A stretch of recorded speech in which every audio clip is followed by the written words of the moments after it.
is that a bit of a frustrating afternoon for you in the end?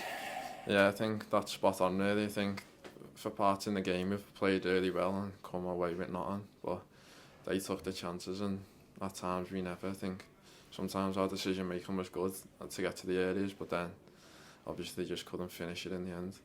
Sometimes we talk about fine margins in football matches. Have we seen that today? Because I think particularly first half, the best chances were Accrington chances. Yeah, I feel that again spot on from you. I think in the changes then the lads have just been saying that's what it is, fine margins, and at this level obviously set pieces mean a lot and they've got big players. I think one of the biggest in our league, so they're obviously going to be good, and we did pinpoint that before the game, but the size of Flint and other lads around them, I think it is hard to mark in the end. It's really interesting to me, that set piece thing, because knowing that they're a threat from set pieces is one thing, being able to do something about every single set piece is another. How difficult is it in practice? Yeah, well, obviously the plan was to try and not give them away, but at times there's going to be times when they get corners and free kicks and you know where it's going to try and go, and that's the target for them to play off the set pieces, corners and stuff, and they were good at it, so fair play to them. They got a goal and got a few goals off it, but I think next week we've just got to make sure we keep them out. You got yourself back in it through Charlie Caton scoring again. That's 2-2 for him. You were pushing forward then as a team to try and get something.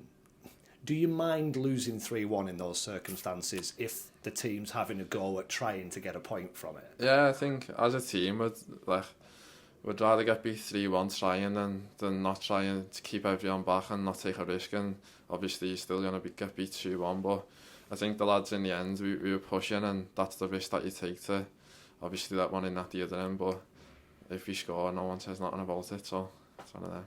It's been largely a pretty positive couple of weeks though, hasn't it? I think taking 6 points from the 9 available from the 3 games, would you probably have taken that before Colchester a fortnight ago? Yeah, we take it before Colchester, but now we've got to look at that's in the past, but obviously winning the Colchester and going to MK and putting a good performance in and winning there, it's been a positive 2 weeks, and we can't let this take all our confidence away, and next week we need to get back to winning ways. Yeah, are we starting to see little partnerships and combinations forming out there with a relatively settled team? Yeah, I think definitely, because if you look at it, there's a bunch of new players. Obviously goalkeepers come in, I've come in, Isaac Sinclair's come in, a few strikers have come in, so I think as a team we did need time to gel, but now I think I'm getting more used to the players around me, what they want to do, what they're getting used to what I want to do, and I think as a team you can see in our performances we are getting better. And yeah, as it comes down to today, it's obviously fine margins, but it's going to be like that in games and we need to keep them out. But yeah, as the question is, we are gelling together, and you can see it in the training every day. We are getting better as a team, yeah. I was going to say, how's it been for you? Because a run of first team senior games, I'm sure, is something you've really been looking forward to doing, but how have you found that sort of adaptation? Yeah, I think I'm always learning here with the gaffer and Jed. The good people to learn off, and all the lads there's some experienced faces in there, and for myself this is what I wanted to do. I wanted to be put in environments that I've never been put in before, playing first team football. Obviously I had a few games at Burnley, but it doesn't compare to this, and I think this is the test of a loan to come out, play games. Obviously you're going to get beat some weeks, but you're going to win, so you can't get too high with the highs and too low with the lows.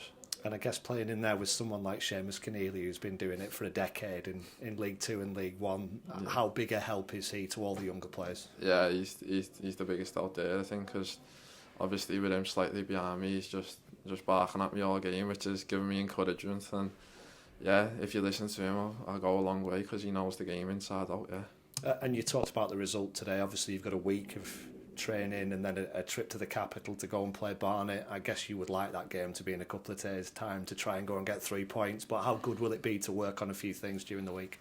Yeah, it gives us time to work, but obviously when you do get beat you want to get straight out there and put it right, but it'll give us a full week to prepare and get our game plan ready and get a strategy in to go to London and beat Barnet, yeah.